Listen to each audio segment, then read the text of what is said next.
to all of our listeners of The Only Playbook. Thank you guys for joining us here. It is December 31st. This is the last day of the year, our last podcast for the year. Wow. We made it. Our last relevant fantasy football podcast, too. Yeah. Not for me. I am like one of the minorities that has next week as well. But that's right. for majority of leagues, absolutely. This is the last week. Again, we're The Only Playbook. I'm Sweetcar. Got Shashot, Shovit. Happy New Year's Eve, guys. Feliz Navidad. Is that Merry Christmas? Yeah, I think it is. Wow. But you know what? It's like goes with the song. Yeah. Kind of. I want to wish you a merry. Yeah, I don't know. Maybe. Does it? I'm not sure. Did I just go back in time and say I have Merry Christmas when I was... Yeah. Anyways. How are you guys doing? Dude, honestly, I just want to say that 2021 wasn't that bad. Like, it's probably a very unpopular opinion. Yeah.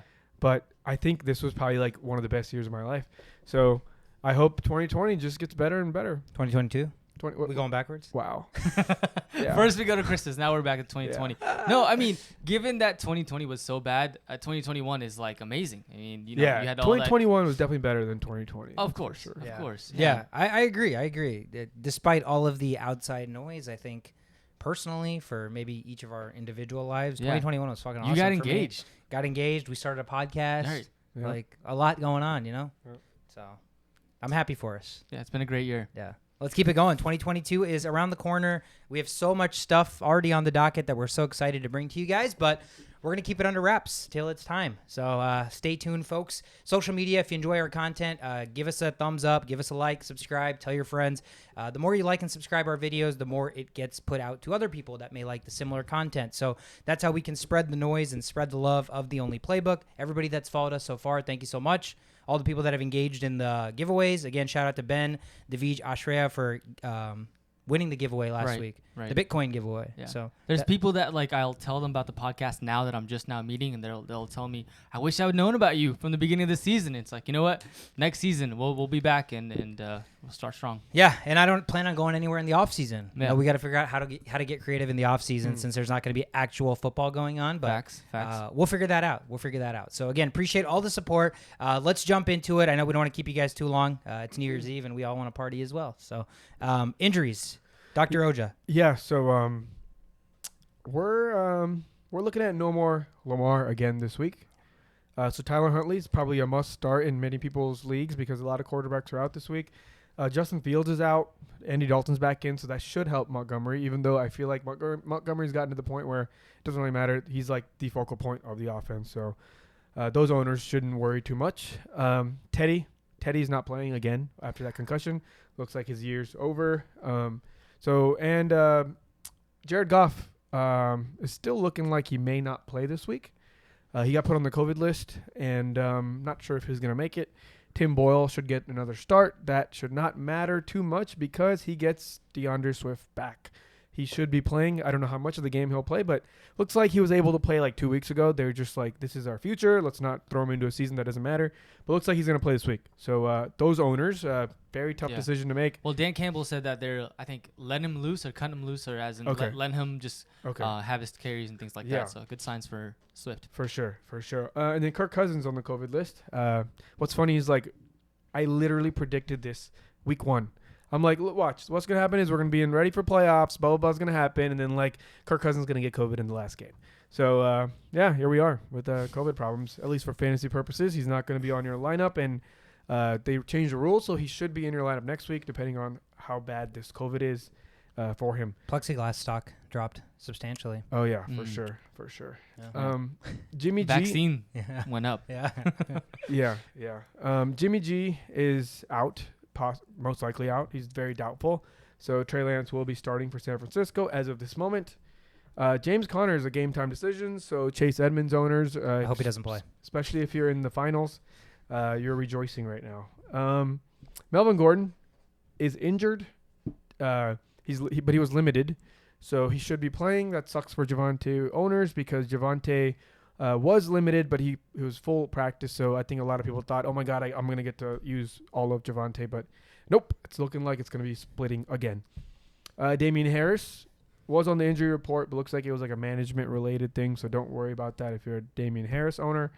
Saquon was limited. I actually have a weird feeling that I won't be surprised if he ends up not playing. He's still got ankle problems, and they have Booker, who's actually playing way better than he is. Why ruin his trade stock right now at this moment if he's iffy?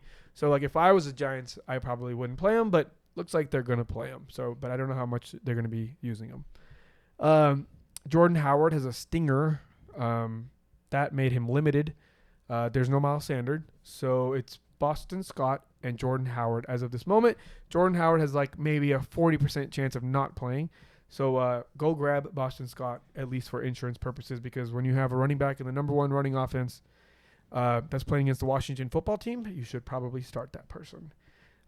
Elijah Mitchell got limited yesterday. I didn't get news on him today. Limited as well. Again, limited. Yep. So, yeah, take what you want with that. If you're an Elijah Mitchell owner and you didn't pick up Wilson, this might be bad news for you. But if you have Wilson, then no biggie. One of them will end up playing, and they typically don't like to split it when Elijah Mitchell's healthy. And if he ends up getting injury designation removed, then you're just going to be starting Elijah Mitchell with full confidence. Antonio Gibson actually got COVID this morning, so he's out.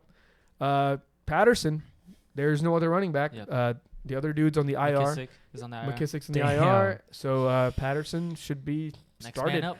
Yeah. The only problem is they're playing against the Eagles, and they control the ball very well. I'm not sure what the stats. I think the Eagles are 16th against running backs. So, yeah, you could very well end up putting Patterson into your flex position. It's not that dumb of a decision. 2 out of the 3 Broncos wide receivers are on the COVID list. Jerry Jeudy and Tim Patrick are on the COVID list. There was actually a scare that Sutton was on the COVID list, but they backtracked and they were like, oh, just kidding. Sutton's not on the COVID list. Again, I don't know why I'm saying this. None of this matters. What do you do now? You're not going to be starting any of these people. Right. Antonio Brown re-aggravated his ankle. Jeez. That sucks for a lot of people because a lot of people are banking on Antonio Brown to be released this week, especially with no other guys. So Perriman and Johnson, you can probably roll a dice and get 2 touchdowns. They play the Jets, right? Exactly. God. Yeah. And Tom Brady against the Jets after coming out of a weird game. Yep. He wants to throw some touchdowns. So, yeah, hopefully they're not the Gronk. I was just going to say I'm playing against Gronk. 3 touchdowns incoming. Yeah, it's coming. It's coming. A.J. Brown was on the injury report yesterday with a calf injury, but he practiced in full today. Nice. So, and they don't have anybody else. Both the other 2 wide receivers are on the COVID list. And then Darren Waller, last person to talk about. He felt better. He was ready to play, but then he got COVID. So he's not going to be in anybody's lineup. And that's all we got. We mixed up the COVID and the regular injuries. So that's the end of the injury report. Nice. Yeah. Again, if you're playing fantasy this week, chances are you're in the finals, whether it's 1 week or 2 weeks. So these decisions matter. There's for me personally, a lot of running back options again this week. Yeah. Especially because I picked up Sony Michel, who no Henderson, Yeah. Cam Akers not going to play. Mm-hmm. So there's that. I still have Mitchell and Wilson's, that shindig of what's Yeah. going to happen. But I'll jump into that at the end of this so we can kind of talk about that once we get done with everything. But let's jump into the games. Again, Week 17 preview, guys. No games on Thursday, no games on Saturday. They just toyed with us, gave us a couple weeks like, hey, here you go, Saturday games. And then all year we had Thursday games. And then the first week we have all games on Sundays. So it kind of sucked. It made this week go by a lot slower for me. I know. I was watching college football. It was they overstimulated us last week with 4 games in a row, and then now one Nothing. game, Yeah. and then 1 game on Monday, and then I'm not a fan of this. Yeah. Let's just get rid of this. Only Sunday Yeah. action. Yeah. But first game on Sunday. Let's jump into it. The Atlanta Falcons are traveling to Buffalo to take on the Bills. Bills are rejuvenated. They're 9-6 now, 14.5-point favorites at home, over under 46.5. Falcons come in here at 7-8. 9th in the playoff standings here in the NFC. So, slim chances, but not completely out of it. What do you guys see here? Yeah, I mean, it's an important game for the Bills just to kind of get a little bit closer into getting the home field advantage in at least some rounds in the playoffs. I think they've solidified. Well, they haven't solidified. The Patriots are still right there. Yeah, they're tied. So they have an important reason to win this game.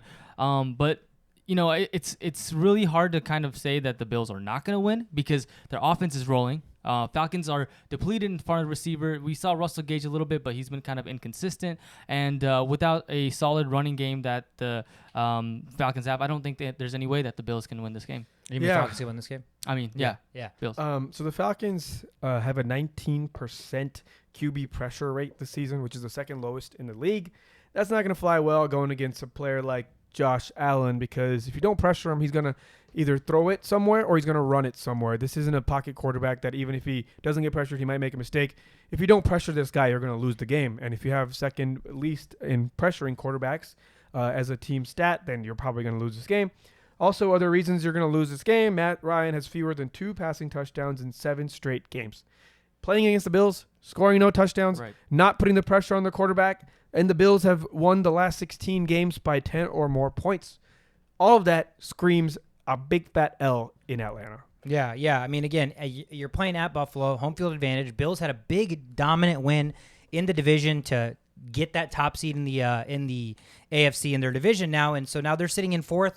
They're probably trying to creep up here. They're only a game back of Tennessee for the number 2 seed, right? So yeah, you want to host as many home games in the playoffs as possible. So every reason for both teams to fight into it. I just don't think Falcons are talented enough, like you mentioned, depleted, and like you mentioned, based on the stats, if they can't score, they're not going to be able to keep up with the Bills because I don't see the Falcons defense stopping Buffalo. Yeah.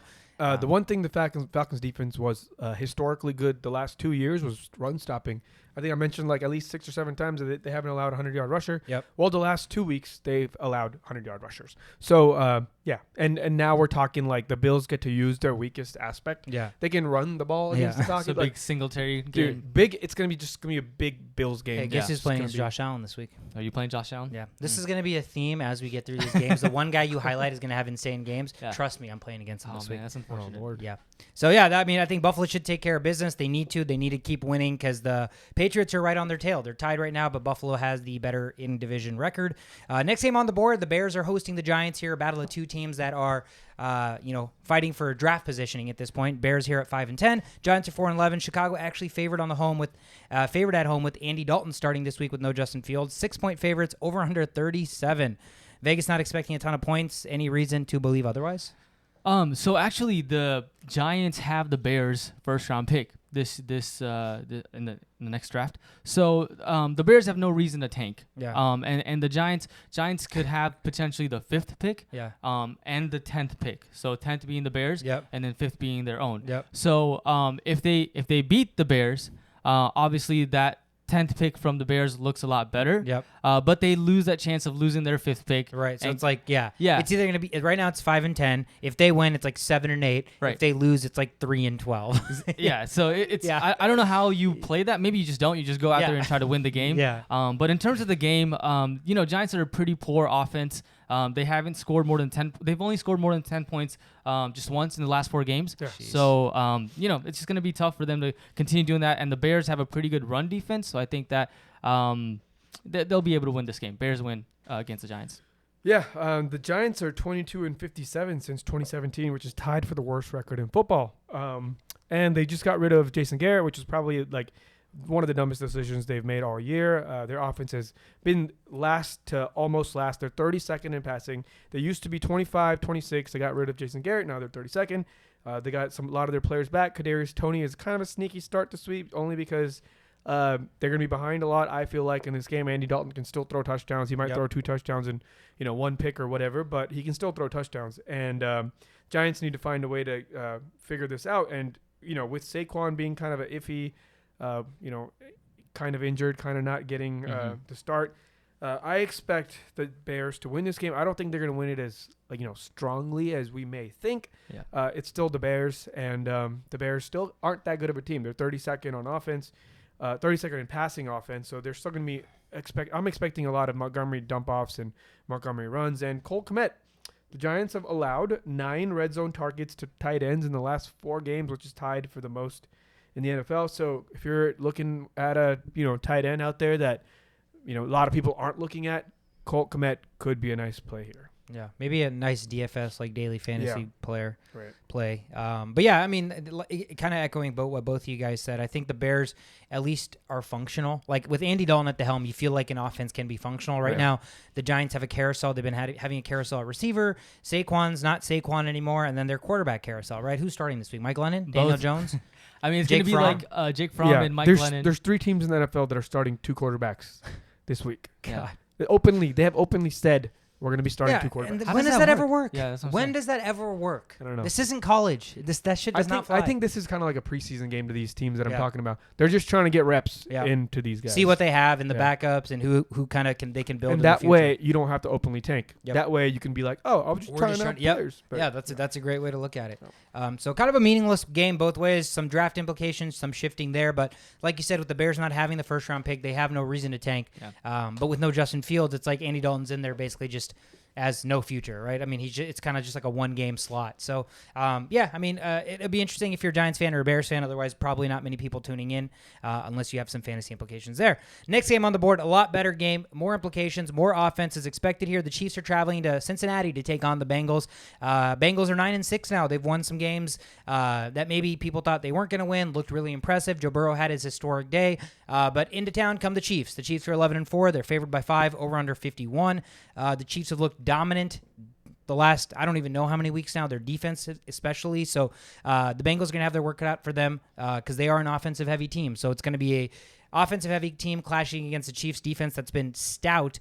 But we can't forget the fact that the Chiefs offense is still really, really good, and the Bengals defense isn't as good. So matchup-wise, you're looking at a really, really big statement game for the Bengals. If they can keep this closer, come out victorious. Mm-hmm. But to me, again, until I see the Chiefs actually crumble, right now their defense is playing so well that we know that you can pressure Joe Burrow with that offensive line. So if they're going to get to him, then it could be another recipe for success for the Chiefs. Yeah, I mean, it's two both offensive, like heavy-powered offense facing against each other, and it's going to be interesting to see. There's no Clyde Edwards-Helaire, so I wonder if that makes a difference for the Kansas City Chiefs offense. They're not a run-first team, but with no CEH, they do have lower averages as far as rushing yards is concerned. So that's something to look out for. Cincinnati Bengals played the Ravens last week. They only allowed 39 yards. Also, that's because they were just kind of airing it out. But just good signs on the Bengals. I still think that the Chiefs are the better team, but if the thing that is going to define the game is turnovers. So both teams, when they win on the turnover battle, are winless or have won every single one of their games. And when they are down, they lose their games. Damn. So, turnovers, that's going to be the key to the game. Yeah, for me, it's about what's likely to happen, right? Are the Bengals likely to give out more turnovers? I think yes. Are the Chiefs likely to give out more turnovers? I don't think so. I think the Chiefs are on this insane pace actually. Mm-hmm. So statistically, since 2013, this was Andy Reid's first season as a Chiefs head coach. The Chiefs are tied with the Patriots for the best record in NFL. So we're talking about an established, Like a dynasty at this point. a dynasty. It's someone to not be fucking with. Versus the Bills, I can kind of fuck with the not the Bengals, Bills, yeah. the Bengals. As well as they played, you gotta not let recency bias cloud your judgment because they did play one of the worst secondaries in football, the Ravens, right? They're kind of gelling up, but I also see games where Joe Burrow can easily make mistakes. He's still, as good as a quarterback he still hasn't reached that Mahomes potential of playing it safe. Because Mahomes, even though he makes erratic throws, they're still on the dot. Mahomes never makes really bad throws. Really, he gets turnovers here and there, things get tipped, but at the end of the day, he's still very much accurate. And speaking of accuracy, the Chiefs are on pace to become the first team to convert over 50% of third downs since 2011 Saints. And that was when Drew Brees was playing the best football anybody's ever played. Sounds like an efficient team to me. Yeah. So even after all that weird stuff that happened early in the year and we were questioning, I still think, for me, this isn't close. I don't think the Bengals have a shot. At the end of the day, the Chiefs defense is very much top 1 or 2 at the moment. If we don't count the beginning of the season, they're still top 2. Offense is 1. And the team is just coming together completely. All the players are healthy. They're getting Kelsey back. And the Bengals just beat down on a bad team, and they still have this offensive weird turnover situation, and their defense is not that good.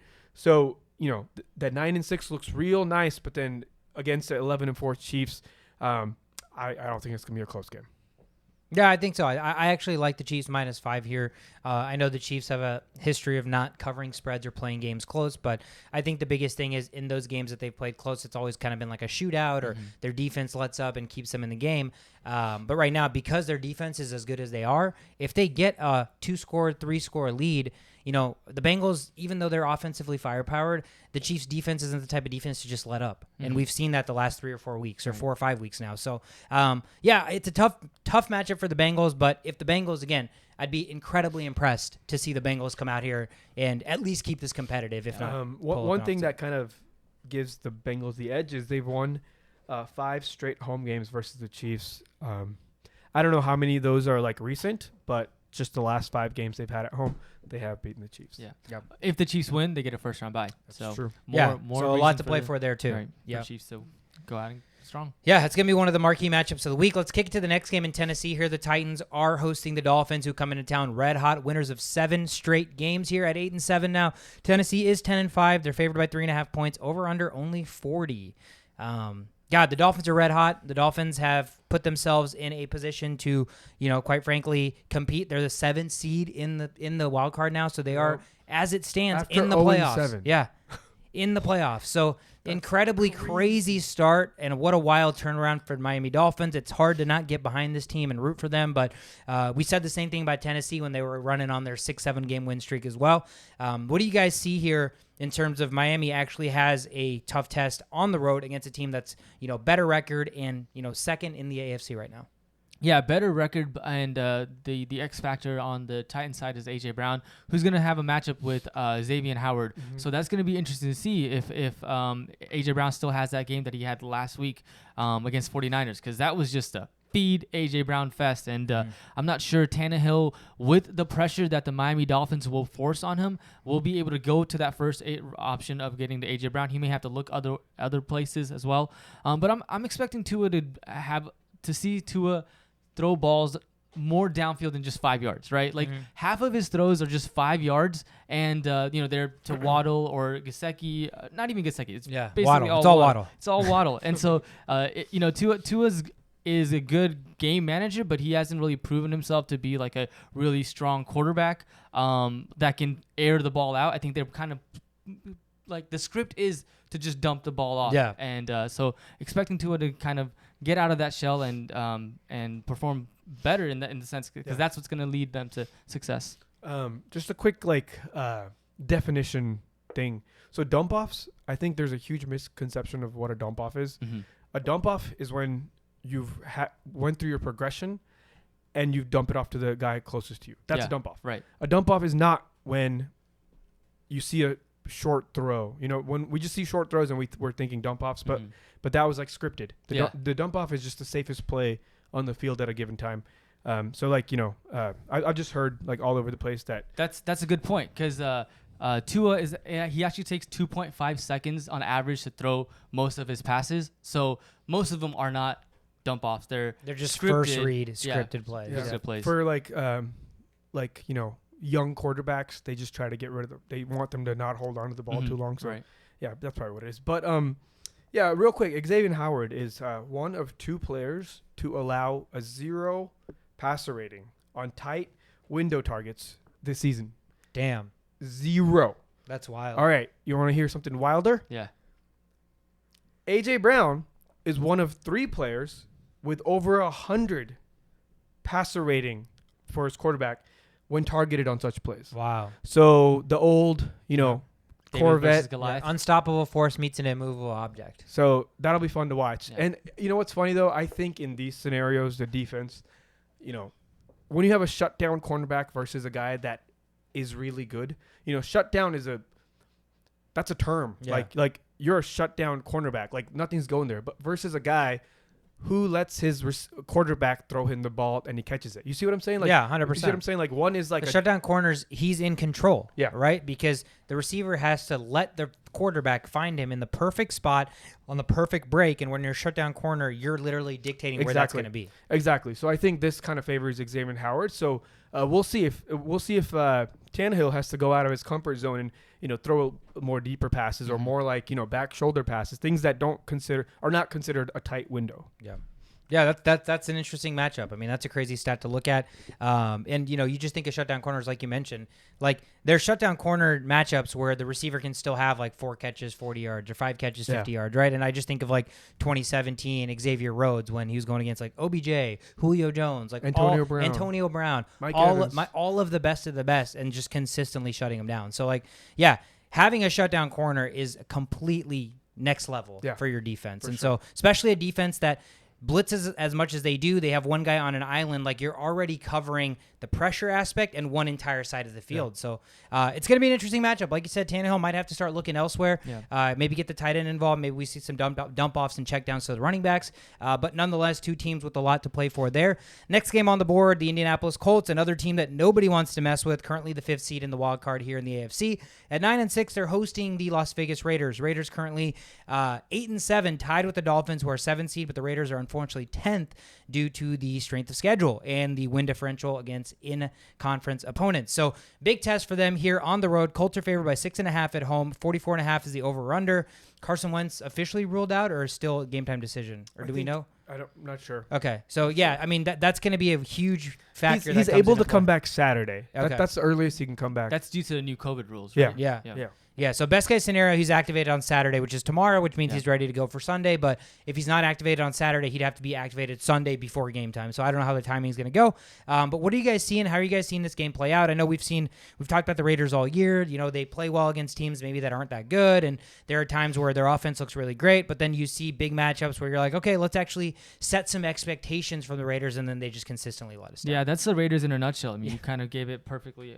That's the perfect description for them. The Raiders have won the last 2 games with both backup quarterbacks, so I'm sure they were hopeful that Carson Wentz wasn't going to play.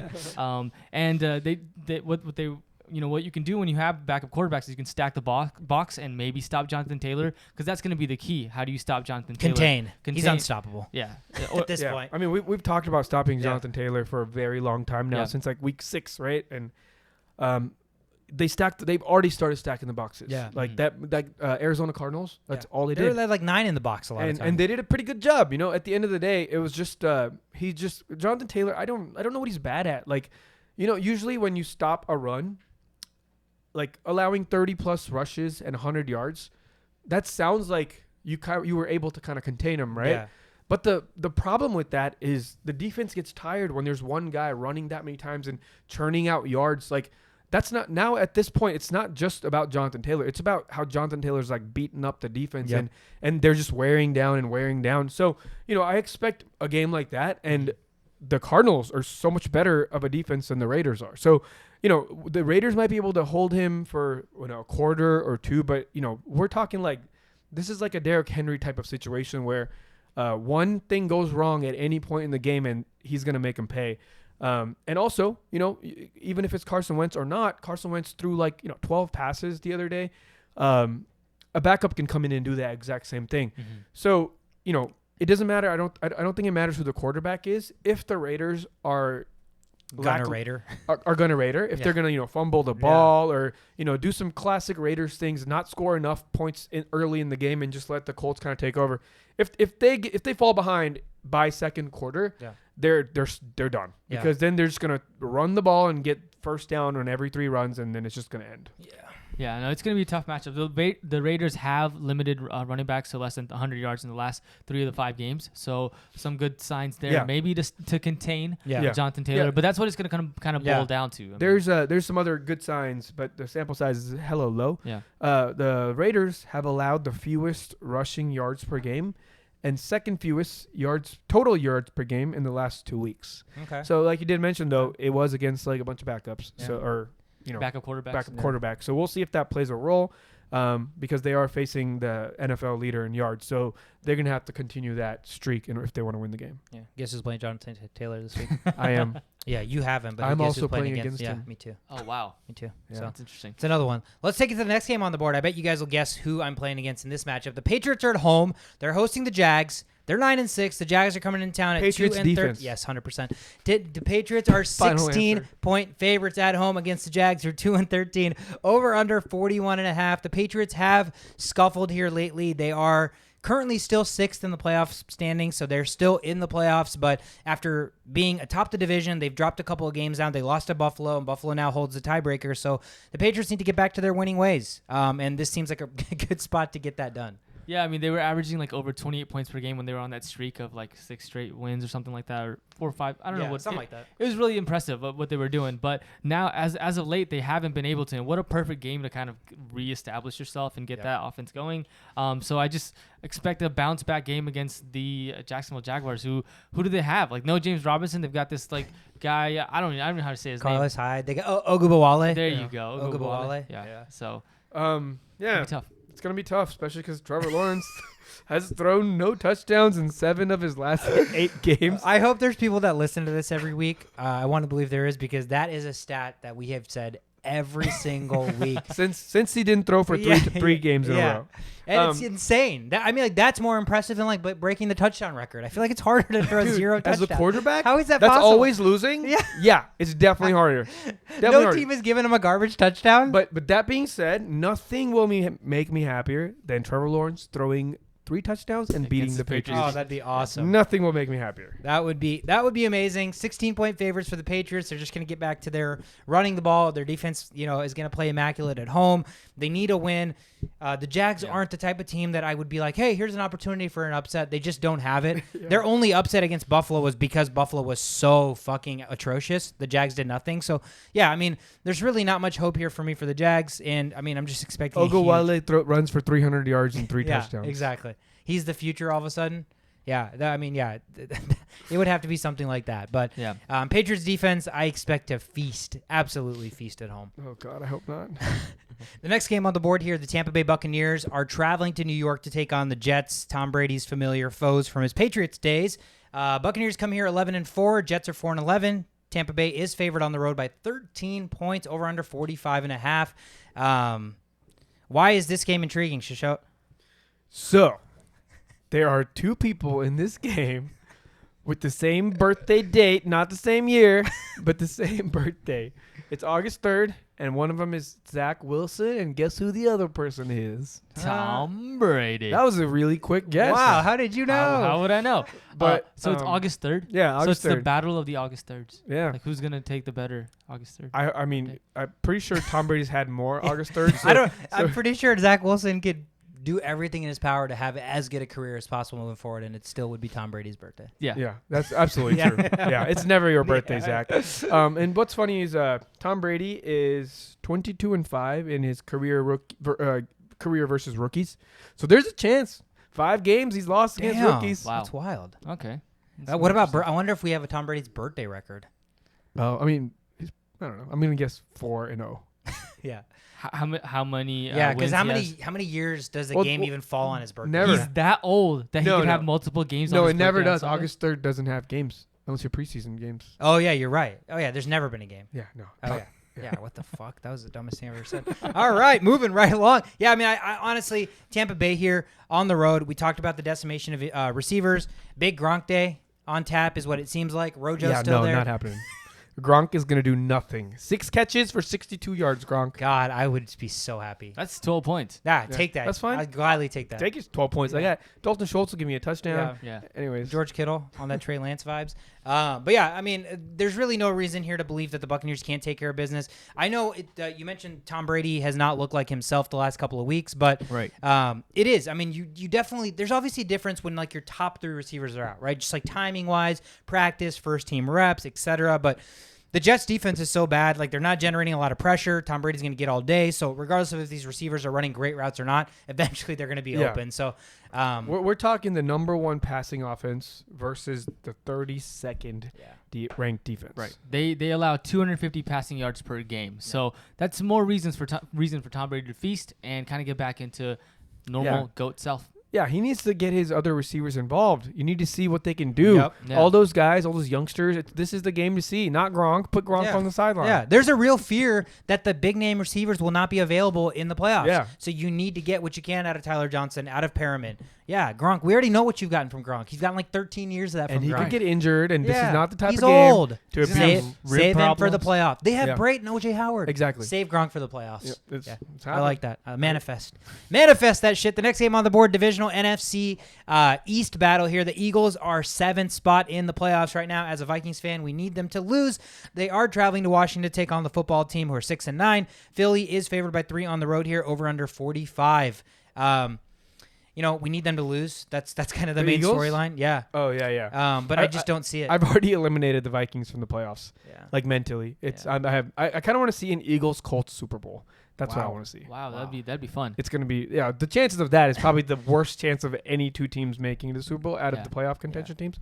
But if there's a place to bet matchups, I bet you could get that for probably like plus like 10,000. 10,000? Yeah, not 600, bro. Okay, 10,000. Yeah, that's very unlikely. Yeah. I mean, you're talking about a 7th seed team going against what? Like a 7. 6 seed or something like that. 6. Yeah, 5th seed right now. Fifth Yeah, seed. it's a 2 wildcard teams both making it to the Super Bowl. Right.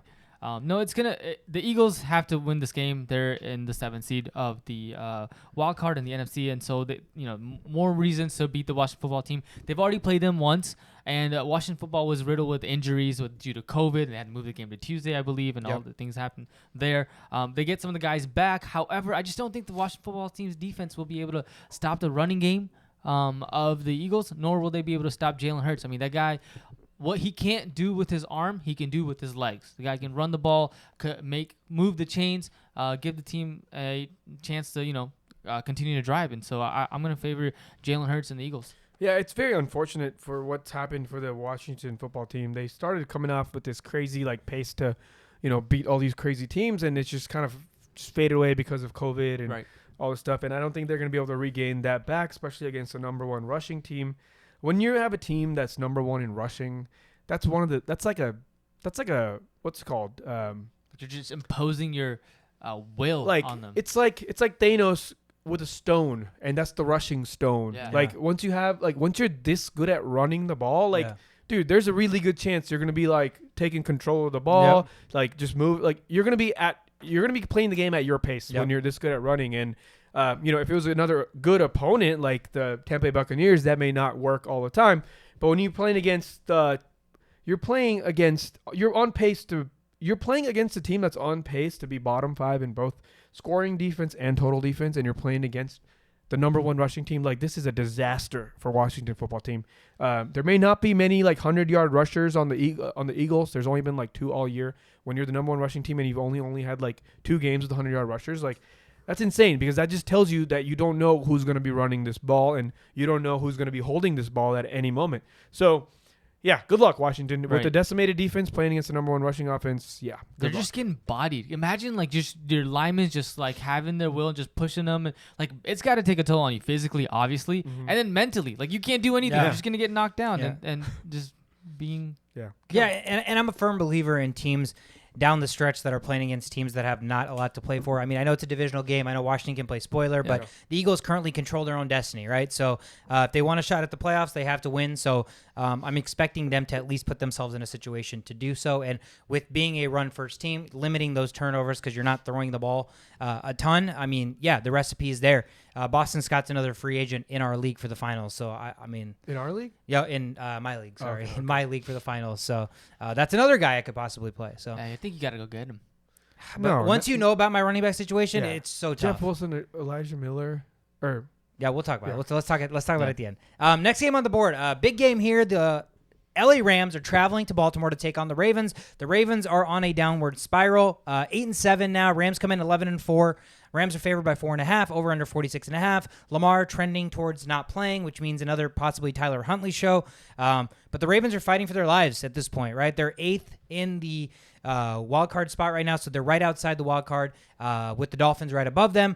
And so they basically need to win out, chances are, and the Rams are in town here still trying to play for that first-round bye. So they're only 1 game behind the Packers. They currently are leading their division. So still a lot to play for the Rams. Dude, the Ravens' defense is just so bad right now that I cannot see a world where they stop the Rams' offense. Yeah, no, I think you're right. Ravens are ranked last in rushing yards allowed. So Michelle. Yeah, so worse than the freaking Chargers. That's insane. Can you imagine that? I can't. So yeah, you've got Daryl Henderson, right? I have Sony Michel. Sony Michel, sorry. Yeah, you got Sony Michel. So there you go. You can deploy him and use him to your will. But yeah, no, Rams get the division if they win this game. So and another thing I'm looking at is Cooper Kupp is just about, I think, like 200 yards or 180 yards Something shy like that, breaking the record. of Calvin Johnson's record. So in 2 games, 180 yards, he can definitely do that. So especially against the Ravens, whose pass defense is not good either. I mean, the Ravens are going to have a tough time winning this game. They're just going to have to score a lot to be able to keep up with the Rams. Yeah, another big Mark Andrews day probably on tap. Yeah, that I need big time. If there's one thing that's consistent on that squad, it's Mark Andrews. Yes. Yeah, I mean, the problem here is that how do you stop anything? How do you stop anything when you're playing this poor on defense? Like, what's the spread on this game? Only 4.5. Why? I don't know. They're playing in Baltimore. So? Yeah. Well, here's why. Okay, this is possibly why. Matthew Stafford is 1-20 in his career versus teams that are entering the game with 8 or more wins. Yep. That doesn't even tell me that that's a good team. Yeah, because you could be playing an 8-7 team. Yeah. So, Matthew Stafford, bro, I know you're getting like all this credit. You're on posters and shit, but I see right through you, dog. Yeah. I see right through you. Like this guy needs to play so much better than he's playing right now. I don't know if you can blame Matthew Stafford on that though. On what? On that record. Yeah, I'm a firm believer in records are not a QB stat. Yeah. I get that, Yeah. but if we're gonna be bringing this record up with certain players, sure, we can bring it up with other players. I actually firmly believe records are QB stats because Okay. QBs account for typically like more than 1/5 of the team's entire salary. So, yes, you're not directly influencing it, but there's a reason you get paid 1/5 of an entire team's salary. I mean, Lions have just been terrible, right? But they've also had Calvin Johnson. Like I get that. The Yeah. Lions franchise is like literally where you go to die, right? Where you absolutely go to die. But there was a year or a couple of years where Stafford did make the playoffs with Calvin Johnson, and even in the playoffs they didn't really show up, right? So even in the minor chances you've had to showcase it with a guy that people constantly talk about as like top 3 receiver of all time. Yeah. If your organization is that bad that you have to make the best receiver of all time, like just basically Retire, give up and retire. So he now has 2 of the greatest wide receiver seasons in fantasy football history that he's throwing to. Yeah.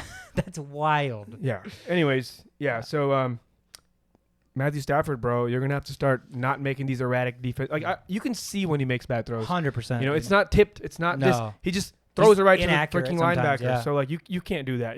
If they lose against the Ravens, like there's going to be a lot of question marks here before the playoffs. The thing with the Rams right now, the pressure is solely on Stafford, not just for this game, but for this entire season, because as a team, they're a fucking good team, right? Stafford got to plug and play in a situation where Goff was making that team look good. So obviously he's slightly going to elevate that. So if the Rams don't get far, it's literally going to be because of Matthew Stafford.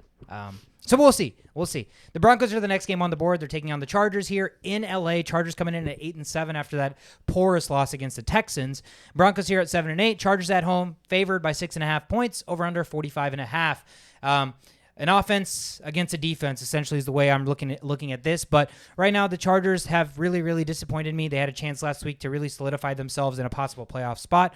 Losing to the Texans, completely unacceptable. As much praise as I've given Herbert, as much praise as I've given that offense, at this point, I know they're going against the Broncos, but the one thing the Broncos are good at is playing defense. So I almost see plus 6.5 line for Denver, and that intrigues me. Yeah, I mean, Broncos have already beat them. I think it was like a couple of weeks back. They beat the Chargers and 28-13. Right. So, yeah, man, Chargers' run defense is like it's terrible, right? Yeah. And the Broncos like to run the ball, so the recipe is there to be able to beat the Chargers. But at the same time, I mean, you have Drew Lock at the quarterback position and not Teddy Bridgewater. I don't know why I said Bridgewater. Bridgewater. It's like a British accent that came out of nowhere. But I think that's going to be the deciding factor. I think that you can't trust Drew Lock as bad as the defense is for the Chargers. I don't think that Drew Lock will be able to beat them. That's so sad. Like, we just talked about how bad the Chargers defense is, but they're playing a quarterback where we're like, yeah. So, how I just mentioned earlier the Chiefs have this 51% success on third downs, and that's historic. Like Chargers. The Chargers allow historically the worst percentage on third down, which is 51.1. Yep. So it's like it's a record if you have that on offense, but it's also a record when you have that on defense. This is the highest rate in the NFL. I think Drew Lock can beat this team. Like the problem is, here's another stat that kind of reinforces that. The Chargers have allowed 21 or more points in 11 straight games. So that just tells me the Broncos are probably going to score 28 points, 31 points maybe. Yep. And Broncos defense, nothing has changed, right? They're still going to hold people to like 17 points, 18 points. So as an NFL quarterback, I don't care what your name is, okay? You're an NFL quarterback playing against the historically worst thing ever on third down. Any NFL quarterback should be able to beat that. Yep. Any NFL quarterback should be able to score over 21 points. The only thing is that the receivers are out. Right, receivers are out. Yeah, that is true. Yeah. But if you give any person any opportunity to play against the worst defense ever, I think it doesn't matter that certain players are out. Judy's out. Like it can't be worse than the worst of all time. Yeah, like it can't. Yeah, and they still got Noah Fant. They got Cortland Sutton. They got their running backs. Yeah, the big running back day. Yeah. So, but my opponent in fantasy football has moved Penny into the starting position, but he's moved Melvin Gordon down. Ooh. So I am hoping that stays.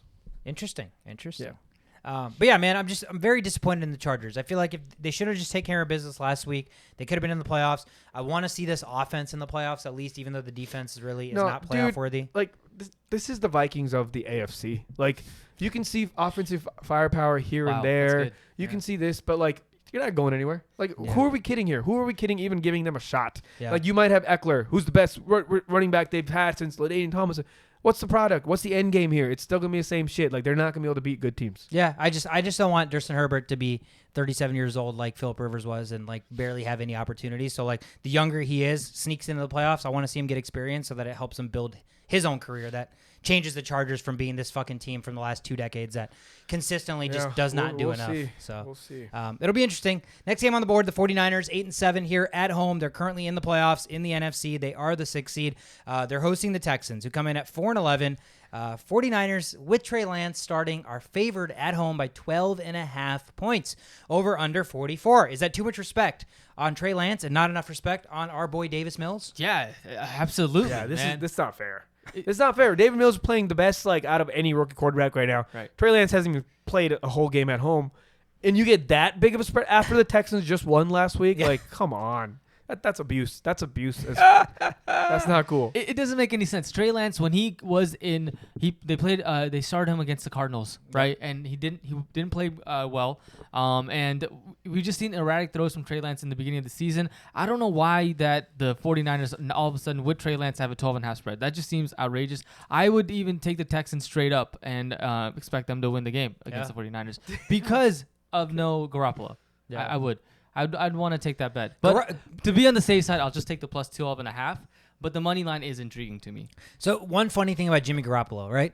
Quarterbacks not being wins not being a quarterback thing. For some reason, when Jimmy Garoppolo starts, he wins over 70% of his starts. And that's an insane number if you compare it to like other quarterbacks in his echelon or maybe even slightly better than him. Right. For some reason, when Jimmy Garoppolo starts, he wins 7 out of 10 games. Look at that. That's wild. Yeah, I would like to further dive into that stat for sure. Yeah. When you have Debo Samuel, Brandon Ayuk, he didn't always have Debo. Yeah, but like he's never had to win games. Like they win games other ways, and he just safely completes third downs. Like we've never seen Garoppolo have to throw 5 touchdowns to win games. I don't know. And they've always had a pretty good defense. It helps. A lot of Garoppolo's been put in a really nice spot. Like I would love to be in Garoppolo's shoes. Yeah. In terms of this game, I'm just gonna say that the Houston's been looking pretty good last 2 weeks. They didn't have Brandon Cooks, and Davis Mills had a pretty solid games. Brandon Cooks is gonna come back. They still have their rookie receivers who looks I forget his name, but scored a touchdown with the Patriots. God, I can't think of it. I just think that Texans have a legitimate chance to score to beat the 49ers. I don't expect the same sort of running game that they had against the Chargers because that was kind of crazy. Rex Burkhead with over 100 yards, but Davis Mills can get it done through the air, and they have a legitimate chance to win. Yeah, not a bad spot to dabble in a money line play. Yeah. And again, a ton of points given to a rookie quarterback that hasn't even started one full game at home, right? So interesting spot there. let's take it to the next game, arguably maybe one of the marquee matchups of the week. The Dallas Cowboys at home, who are on an absolute tear, 11-4 right now. They are second in the NFC, still fighting for that first round bye. The Cardinals coming to town here. The Cardinals are reeling, 10-5 now. Dallas is favored by 6 points at home against the Arizona Cardinals, over under 51. Cardinals are right now 5th place in the NFC, right? So they hold that first wild card spot. They're still one game back from the Rams in that division. So divisional race still not over there. But I looked at this game right away and saw the line, and the line jumped out to me. I mean, one, Cowboys getting a ton of respect finally, 6 points at home. But two, it's against a Cardinals team that, when they're right, they are a scary fucking football team, right? So maybe a little bit of love lost for the Arizona Cardinals, which leads me to kind of lean like Cardinals +6. I don't know what you guys are thinking here. Yeah, I think that would be solid. I mean, the Cowboys are on 4-game winning streak, but it's they're 3-4 against teams that are over 500, right? So like they're beating teams that are beatable. They beat like the Giants and Washington football team, guys in their division that just aren't good. Yep. So I think that it's statement game for both teams. Yep. You know, if you beat the Cardinals, the Cowboys beat the Cardinals, I'm like, okay, legitimate team. Same. Playoffs, like scary, all that kind of stuff, right? And the Cardinals have also a lot to prove. They haven't been doing well last couple of games either. And so it's gonna be a tough matchup, I think, for both teams. I don't know. It's a coin toss for me. 6 points seems like a lot for as close of a game as we're seeing it be. Right. Yeah. I mean, the Cowboys' offense is insane. They're number 1 overall. They're number 3 in passing, and they're number 6 in rushing. I don't know how you can stop that. That you have to play mistake-free football to play against a team like that. And I don't know if you guys heard, probably have now, the Cowboys offense and defense are like, they have a bet going on with each other, and it's not just like a prize, it's like a all paid vacation to like whatever, I don't know what the exact spot is, but so it's a big deal. Yeah. So you can I watched the replay of the most recent Cowboys game against the Redskins, our football team, and wow. And then they were literally arguing on the sidelines because they didn't know if they should count that blocked the special teams punt as an offensive score or a defensive score. So they're like actually arguing like passionately while up 42-7. Yes. So you know what that means? That means they're going to win games. Yeah. That's what that means. Yep. That means they don't take their foot off the fucking gas. Exactly. So that wins games. And I'm not sure if the Cardinals are going to play with that much passion. They need to, because you know, like the Cowboys have turned all this around. They haven't lost a game to any NFC opponent since week 1 when they played the Bucs. Yep. So, you know, that line looks good to me. I see another Cowboys win unless Cowboys offense finds ways to lose this game, because when you're 3rd in passing and 6th in rushing, it's like a pick your poison kind of a situation. And Cardinals have kind of been a little staggery lately. Kyler Murray's, you know, doing little iffy things, and the not having the receivers is starting to show a little bit. Right. Another thing is that, you know, we always have to look at like what's the COVID situation on these teams, and I think Cardinals have plenty of guys that are on COVID and whatnot. The Cowboys have 2 guys, and they're 2 practice squad guys. Wow. Everyone else, what's that like? In Dallas, in Texas, no COVID. Wow. Yeah. So that's favoring the Cowboys as well. Yeah. That's big. Again, I think you put it well, Chauvin. It is 2 teams in like a very, very prove it kind of game, right? Again, there's always reservations with the Cowboys with me, even though they had that dominating win. It was against a football team, right? And so I want to see the Cowboys, you know, convincingly beat a surefire playoff team, and it's the same thing with the Cardinals. We talked about it. The Cardinals have not beaten anybody of relevance recently. Yeah. In fact, they're actually losing games they're supposed to win, so they need to get back to their winning ways. So 2 teams that need to jump into the playoffs with a little bit of momentum, and right now the Cowboys certainly have more of that than the Cardinals do. So next game on the board, the Saints, who are 7-8. They are 10th in playoff standings right now, so they are holding on for dear life. The Carolina Panthers come into town here at 5-10. Saints 6.5-point favorites at home. Over under 38. This game, if it's Ian Book, at least, I mean, I don't even want to watch this game. Yeah. No, this game doesn't seem like fun at all. I mean, yeah. How are these? What are you guys seeing offensively here that's going to keep our eyes at least glued to the screen? I see identical teams. That's the only thing that it's like the same team. It's like Spider-Man meme.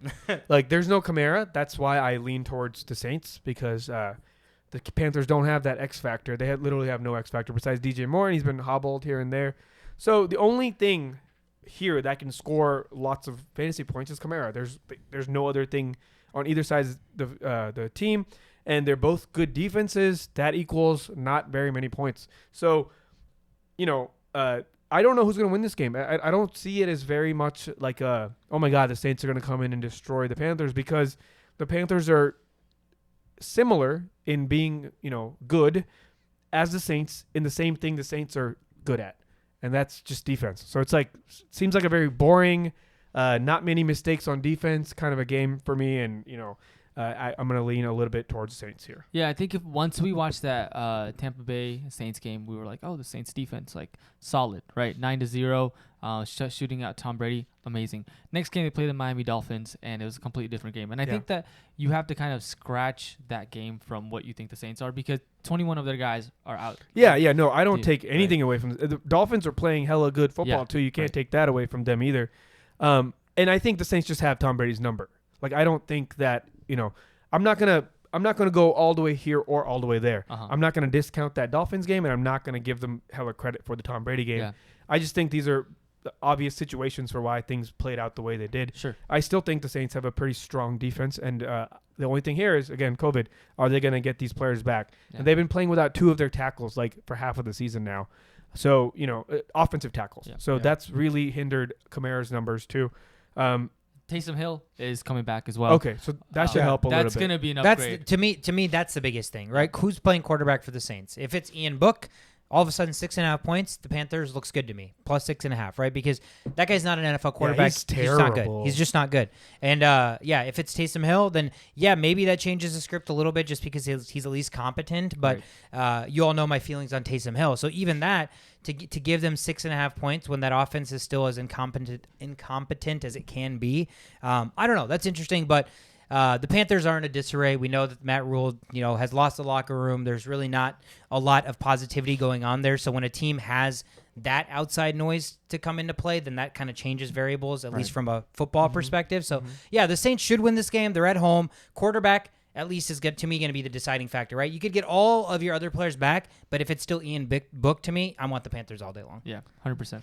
Next game on the board, two teams also not really playing for much here. The Seahawks at home against the Detroit Lions. Seattle comes into this game at 5-10. Detroit comes to town with the record of 2-12-1. Seattle favored at home by 7. Over under 42.5. Tim Boyle looks like he's starting again based on the injury report and kind of what you mentioned. They do get Swift back. But what do you see? I know I read a report earlier this week. I don't know what the COVID and injury situation has changed for the Lions, but their current cornerback depth is like 3rd string, 4th string, and below. Mm-hmm. And Seattle still has Russell Wilson. They still have DK Metcalf, and they still have Tyler Lockett. Yep. So, and their defense has played pretty well the last 2 or 3 weeks, the Seahawks defense. This is a nice little doesn't matter, but we're going to win this game kind of a situation for the Seahawks. They have too much pride. It's still Russell Wilson. Yep. I can't see Russell Wilson tanking. It's just not going to happen. There's just enough. There's just enough here to favor the Seahawks. But if any of those cornerbacks that are out for COVID decide to come back, things change a little bit, because the Lions have crazy momentum right now. They actually believe they can win now. And before they were just playing to play and just get yelled at, and they knew what was going to happen at every press conference. It was going to be sad. But now things are a little different. Mentally, they've become stronger, and I think that matters. So in order to beat games you're not supposed to win, you have to be mentally strong, and I think the Lions have gotten that aspect down. Yeah. So basically, in terms of this game goes, Lockett is coming back, so I think that's huge from the Seahawks standpoint. The other thing is they don't have a draft pick. The Jets have their first round draft pick for next year, so no reason to tank either. Mm-hmm. I think that Russell Wilson and their coach Pete Carroll, they have a lot to prove for themselves. I don't know what's going to happen with Pete Carroll. I don't know if they're going to, or even Russell Wilson. Yeah. So I think that there's just the uncertainties there, and although the Lions have been looking good, they're getting Swift back. The Seahawks with Lockett back should be a better team. Another question mark is Bobby Wagner. He is if they release him next year, they save $20 million in cap. Yeah. And I'm sure he knows that. Yeah. So I wonder if that's a thing to bring the Seahawks together and get their defense going and stop the Lions. And, Yeah, I feel like as a team, sometimes you can sense when your like window of opportunity with like a current regime or a structure of players is Right. coming to an end. Yeah. And that very well could be the case. Pete Carroll, Russell Wilson, Bobby Wagner, cornerstones of that franchise. So, yeah, I think that could be a sense of camaraderie and be like, let's go out with the bang. So that's a good note that there's no first-round pick, so there's not that added, hey, if we lose, at least we get a better position in the first round. So that's a big factor to me. So I do like Seattle at home. I'm expecting a big day from Seattle fantasy players like Rashad Penny. If there's no other running backs, I think DK Metcalf, it's crazy for me to say. Lockett also, I think, is a big play this week. Yeah. The only concern is like Lockett's only been gone for a little bit, right? He hasn't been gone all year. And they're still 5-10. So it's not really that they're missing these players why they're bad. They're just bad. They're just a bad team because their defense is so bad. Offensive line is so bad. The Seahawks are so bad that they're 2-8 versus NFC teams this season, which is tied for the worst conference record in the NFL. So like teams like the Jets, teams like the Texans, they have a better conference record than the Seahawks. They're that bad. So, hopefully for Russell Wilson's sake, just as an avid Russell Wilson drafter, I hope he wins this game. But I also wouldn't be too upset if the Lions end up winning this game. Yeah. That takes it to Sunday night, guys. The Vikings are traveling to Lambeau Field, the wretched Lambeau Field. Turn that plane around. To take on the Packers. We're 12-3. A win for the Packers solidifies the number 1 seed in that first round bye. Vikings still scratching and clawing for a possible wildcard spot, currently at 7-8. Green Bay at home is favored by 7, over under 46.5. I believe Green Bay finally has activated Jair Alexander. He's not playing. He's not playing, though? Neither is Bakhtiari. Oh, Bakhtiari's not playing either. Okay. Well, so they're not playing, but still a ton to play for. Again, a win, and you solidify a first-round bye, and the entire playoffs travels through Lambeau Field, which I'm sure no other NFC team wants that to happen. But again, the Vikings, big news, Kirk Cousins, COVID, he is out. Sean Mannion, the old Oregon State veteran, gets the start here. Mike Zimmer absolutely loves Sean Mannion. What is it about him? I don't get it. You know what I think it is about him? Sean Mannion is the classic, like, yes, sir. coach, I'll Yes, do sir. whatever I'll you do say, it. Yeah. coach. Yeah. Yes, your defense can run everything. Yes, I'll hand it off to Dalvin Cook 40 times. So I think that's why. Zimmer loves quarterbacks that he can just push around. Like, he loved Teddy Bridgewater because Teddy Bridgewater was a nice guy that he could just tell him what to do, right? So That's enough nice guys. yeah, we don't. I'm tired of nice guys finish last, and the Vikings again 7-point dogs here on the road. Is there any world that Minnesota can win this game?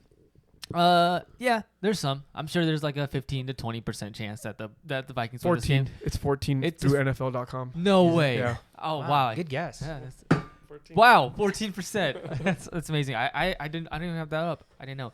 But I think that so they played the Browns last week.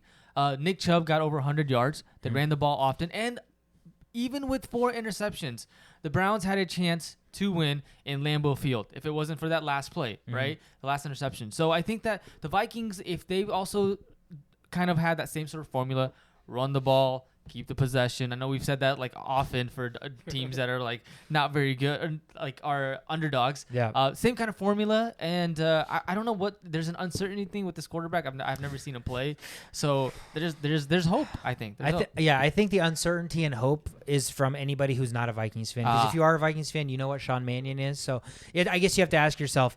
You mentioned the same formula for the Browns last week against the Packers. Is Sean Mannion an improvement over Baker Mayfield? Yes. Okay. Yes. All right. That's hope right there already. Well, the thing is, there's just not enough sample size. Like, Sure. There's not enough sample size to compare him to anybody, to be honest. I would compare him to like a Gus Frerotte. Yeah. Like, he's just... Oh, you guys went 6-0 with Gus Frerotte in the beginning of the season one year. Yeah. Sure. And then we went 8-8 and didn't make the 8-8, playoffs. Yeah. Oh, yeah. Here's the thing. Like, we had this like system. We had this system to like do just enough to stay inside in games. We don't have that anymore. We can't be just inside games. Like, there's what was that, like 12, 13 games straight of one possession games? Yep. It's about to end here. Yeah. It's about to end. It did end. Well, it ended up. No, you're right. That's still going on. Yeah. It was because the last second touchdown. Yeah. So that is going to end here, is what I'm assuming. Like, there's no way you go to Lambeau.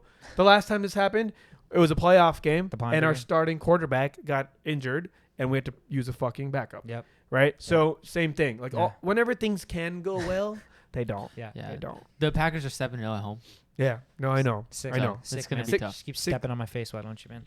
Yeah. No, but, that's the beauty of these kind of games is, like, I don't have to be stressed out while watching this anymore. Yeah, it's nothing Like, to lose. Yeah, there's really nothing to lose. I actually have already eliminated the Vikings from my brain. Like, they're gone. Yeah, they're definitely gone. Yeah, they're gone. Like, you can't. We're not like it's the Chargers. It's the Chargers situation here. Like, you can do so well. Some games you'll play well. The two of the most one possession teams all time. So, yeah, there's really no hope here. But it'd be fun to. It's always fun to beat down on the Packers. Is Thielen back? No, he's out for season. Yeah, he's gone. Okay. He's got surgery. He already had his surgery. So, yeah, another KJ Osborne day. We're going to be behind. Yeah. It's time to throw. I wonder if MVS is a good person to start this week against the Vikings. I mean, it could be 21-0 by the end of the second quarter. So, like, the possibilities, the chances are favored for wide receivers on the Vikings side because they're going to be throwing to keep up, or And they should be. I'm thinking big like Aaron Jones, AJ Dillon day. We just struggle to stop the run. Yeah. They'll go up and then they'll just milk the clock and just run it down our throats. So, big game for Minnesota. But yeah, I think most Vikings fans are at that point. At least we are. Where they're out of it. They're out of it at this point. Yeah. So there's really no stress coming into this game. That ends the games on Sunday. We have one game on Monday. Monday Night Football. A sad day show of it for you. The Pittsburgh Steelers are going to be at home. They're hosting the Browns. The Browns come in at 7-8. Steelers 7-1. This is their last home game of the season, which means Big Ben's last potential home game. I don't think he's come out and said it, but the way everyone's reacting around him and putting up all these good notes and the highlight reels that are coming out. It looks like it's going to be Big Ben's last game, and it's tough. He's been such a great thing to have, for the Steelers. I mean, 3 Super Bowl appearances, 2 Super Bowls. I mean, what more can you ask for as from a quarterback standpoint? So it's gonna be sad. I hope we come with a win, but it'll be tough. As far as the matchup goes, we talked about Nick Chubb, what he did against the Packers. God bless you guys. Yeah, holy God shit. bless you guys. So, running offenses have to start the game hot. Otherwise, you can't run the ball. So the problem here with the Steelers is that in not allowing Chubb to run all over them is that so you guys have started off the first. So you've been outscored 114-19 in the first half over the last 6 games.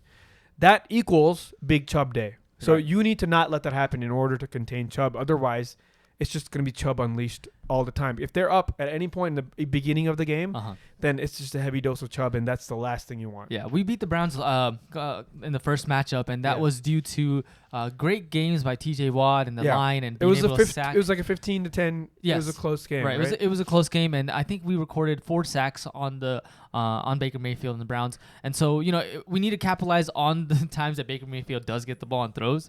But it's going to be, and obviously stop the run, but that's going to be a lot more difficult than stopping Baker Mayfield. Yeah, and Myles Garrett also has 2 straight games with no sacks now, so I'm pretty sure he's hungry. He's hungry. Yeah. And he said, I'm going to try my best to make sure that this is his last home game. Damn, he did? Last game. Holy shit. Yeah. Okay. Yeah, I know. That was a little weird. Aggressive there. That's a penalty. That should be a fine. Yeah, what? That's like that's like a bounty almost. Yeah, like, that really is. But I don't think he meant it. Like, I'm just going to make sure that it's he... a self-bounty. Yeah. Which is still stupid. Don't say that out loud. Yeah. Do it if you want, Yeah, whatever, do but it. just don't say it. Yeah. But yeah, dude, it's a tough matchup. We know Pittsburgh's flawed. Their whole is that run defense. It's just been gashed, and Nick Chubb just feasted last week, even in a game where, they were losing a lot, and the Browns are predicated on the run. So, as far as Nick Chubb Day, this is how much you don't need to have a Nick Chubb Day. Yeah. Baker Mayfield averages 14.5 passing yards when targeted to Nick Chubb. Any other person on the team, 5.1. Wow. So that tells me that this is not Baker Mayfield. Yeah. You just got to get the ball to that guy, and he will get you there. Right. So it cannot be. You cannot be down 14-7 at the end of second quarter. Like, you cannot be down by the end of second quarter, because then it's just bad news bears from there. Yeah. Hoping for a strong finish to Ben's career, but it's going to be an uphill battle. Yeah, storied career. I mean, nothing short of spectacular. Probably a Hall of Famer. Yeah, first round ballot. Yeah. So, Big Ben, it's been real. It's been fun. But we talked about Big Ben. I mean, I think we saw Big Ben on his last legs pretty early this season. It's the reality of father time. Undefeated, unless you're, I guess, Tom Brady. But nonetheless, I'm personally, I hope Big Ben goes out with the win as well. So it'll be a nice end to his career at home in Heinz Field. So those are the games. Those are the games for Week 17 here. We have a game. A game. We have a game to play. Oh shit! Oh shit! I'll make All of a sudden, like So I went to GameStop and I purchased a pack of NFL cards because I've never had a pack of NFL cards before. And so I opened it and I witnessed some players. And I'm going to try to give you guys like their attributes. And I want you to try to guess who this player is. all current players. Yes, they're all as of last year. Nice. I Okay. believe. Let me Oh, I like this game. I'll have to Let's double do check. this. Okay, so I'll start with the harder ones first. What? Really? All right. You want to start with the easy ones? Yeah. All right. Easy to hard, right? Okay. Get us going. Okay. This guy is 6'3". 6'3". Okay. He's a quarterback. Quarterback 6'3". Okay. 220 pounds. Okay. He went. This is his 13th season, Oh, 6'3". and 13th season. he went to Georgia. Georgia. Who my is God. this quarterback? 6'3", went to Georgia, 13th season. Some Georgia quarterbacks. I'm trying to think of like good Georgia quarterbacks. Yeah, this may be one of the best Georgia quarterbacks. Did I even know this guy went to Georgia? Because I'm not Yeah, even thinking you of did. any Georgia You should've. quarterbacks right now. Oh man. It's not Jake Fromm. We know that. It's not Jake Fromm. Any other things you can give us about this guy? Attributes wise, no. Or just give us some of Is his, he a like, running stats quarterback or a something. passing quarterback? Give us stats. He's- Give us anything. He throws for a lot of yards. Georgia quarterback. Throws Yeah. for a lot of yards. Stafford? Yes. Oh. Yeah. Matthew Stafford. Matthew Nice. Stafford. Quarterback I number forgot he one. went to Georgia for Yeah. a second. Oh, good job. Okay. Yeah. So he's up one. Let's go. Okay. Next quarterback. Quarterback. Yes. Next quarterback. I don't think they give me his attributes. But he went to Clemson. Okay. Oh. Deshaun Watson? Nope. And Oh no. why not? Trevor Lawrence? Trevor Lawrence. So it's me, right? Because he didn't say it. You said Trevor Lawrence. I'll give it to him. I'll give it to You him. said current, so I was thinking like last year. Oh, and not no, this no. Year. I Yeah, was like yeah. maybe this No. year's too new. Yeah. Ah. No, So- it is okay. Trevor Lawrence. Alright. So it looks like the big card, they give you attributes, but the little cards, they don't. Or if you never throw touchdowns, they probably say "fuck you." Damn. Wow. Okay. Next guy is not a quarterback. All right. Okay. His first name is 2 letters. Well, first name is 2 letters. Not quarterback. He's 5'11", JT. 250 pounds. J.D. McKissick. 215 pounds. Hmm. No. And he went to Maryland. This is his 4th season. 4th season. Maryland. What is it? Would you say 5'11"? What? What do you mean what? Did you give me a 215. 215? 5'11", 215. 4th season out of Maryland. So running back. No position. We don't know the position Wide yet. receiver. Wide receiver. Stephon Diggs. First name is 2 letters. Marquise. MVS. That's No. 3 letters for the whole thing. God damn. Well, the first. Hold on. Maryland. I'm always just Maryland 5'11". So he's a short guy. He was a good fantasy player for a little bit this year. Amon Ray St. Brown. 2 letters for first name. 2-letter first name. So it's like a TJ or a Oh, JT or a 2-letter first There name. is a J. J. AJ Brown. No. It's not JD McKissick. No. He's a running back. JP Lossman. He's a quarterback. TJ. AJ Green. No. DJ Chark. No. DJ Moore. DJ Metcalf. DJ Moore. Ah, there you go. DJ Moore. DJ Moore. Okay, we got 3 more. I'll just do 2 of them because I think this is going to take too long. Okay. Now we got a kicker. A kicker. We got a kicker who has led the NFL in points or something along those lines in the last 2 years from what I randomly remember. Nick Folk. No, but you're on the right track. His last name does start with an F. He's a kicker. He's born in 1994, so he's not one of those older kickers. He's 6 foot, 190 pounds. What? Flair. No. He went to UCLA, and this is his 6th season. What? Hold on. What? Okay. A kicker not whose Folk. last name starts with F. It's like one of those things. Like when I know it. Yeah, I know. Can you give us a first name hint, maybe? Starts with a K. Kai Forbath. No, but you're close. It's not Kai Forbath. Fairbairn. Kai Fairbairn. Yes. Oh, nice. Well done. Kaimi. Kaimi Fairbairn. Okay. Who we got? So next guy is running back. He's a top tier running back. Okay. Jonathan Taylor. This is his 5th season. Give me the college. I bet I get it right away. UTEP. What? Okay, just kidding. What season? UTEP? 5th season. He went to UTEP. What's his dimensions? His dimensions Can you are use them in a sentence? 5'9", 5'9". 208 pounds. UTEP 5th season. Top tier running back. Top UTEP? tier. God, UTEP. Mixon? No. UTEP. Mixon went to Oklahoma. Mixon's not more than 208. UTEP. It wasn't Kareem Hunt, right? No. Okay. Austin Eckler. No. UTEP. What other hints can you give me? He has the same name as one of the quarterbacks in the league. He has the same first name as one of the quarterbacks in the league. A really good quarterback. It's Tom, Patrick, Aaron Jones. Yes. Oh. Let's go! Let's go! I like how you did that. I You know. tell. That was good. Yeah. Nice. Okay, last one, then we're done. Okay. Okay. It's a running back. All right. He's a very tiny guy. He's 5'9". Boston Scott. He went to NC State, and this is his 4th season, and he's never started besides random games when he's forced to start. He's never started besides 4th random. season. What's the dimensions? Dimensions are 5'9", Another short guy. 196. Okay, so a little bit.